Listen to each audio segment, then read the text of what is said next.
6 ਸਾਲ ਹੋ ਚਲੇ।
ਲਾਕਡਾਊਨ ਤੋਂ ਬਾਅਦ ਨਾ ਜਿਹੜਾ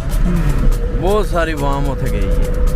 ਸਾਰੀ ਇਲੀਗਲ ਬਈ ਟੂਰਿਸਟ ਵੀਜ਼ੇ ਤੇ ਗਈਆਂ ਨੇ ਤੇ ਜਾ ਕੇ ਕੰਮ ਕਾਜ ਕਰਦੇ ਨੇ, ਕਰਾਉਣਾ ਹੀ ਹੁੰਦਾ ਨਾ ਉਹਨਾਂ ਕੋਲੋਂ, ਉਹਨਾਂ ਭਾਗ ਦੇ ਨਹੀਂ ਦੇਣੀ, ਉਹਨਾਂ ਤਨਖਾਹ ਦੇਣੀ ਹੁੰਦੀ ਹੈ, ਉਹਨਾਂ ਨੇ ਫਿਰ ਕੁਛ ਨਾ ਕੁਛ ਕਰਾਉਣਾ ਹੀ ਹੈ। ਸ਼ਾਦੀ ਕੀਤੀ ਨਹੀਂ ਉੱਥੇ ਕੀ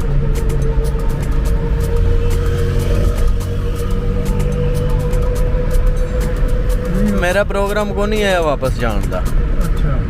भाई बीवी मेरी गए आंदी आंदी इतने पाकिस्तानी रहने तो इतने तो काम को कर लाख रुपया उन्होंने को मंगया वे तो आंदे ने वो सुपरवाइजर ने आख्या तो आंदी अच्छा मैं कुछ नहीं है ये वो तो कौन नहीं कदे टिकट वो नहीं टिकट अस तेन भेजने उन्हें टिकट भेजी है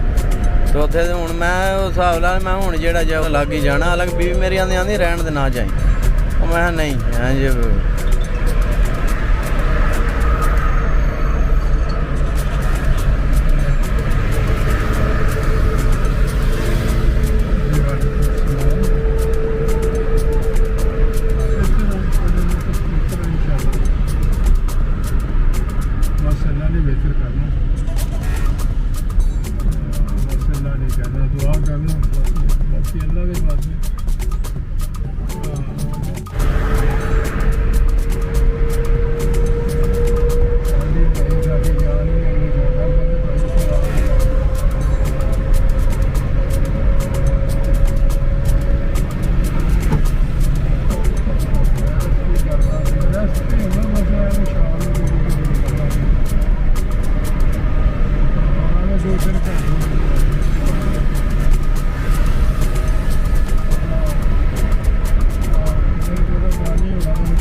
नहीं वो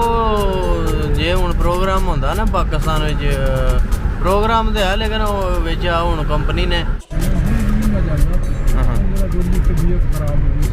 अच्छा मैं रेगुलर नहीं चलता, कभी कभी शाम में चला जाता। अच्छा अच्छा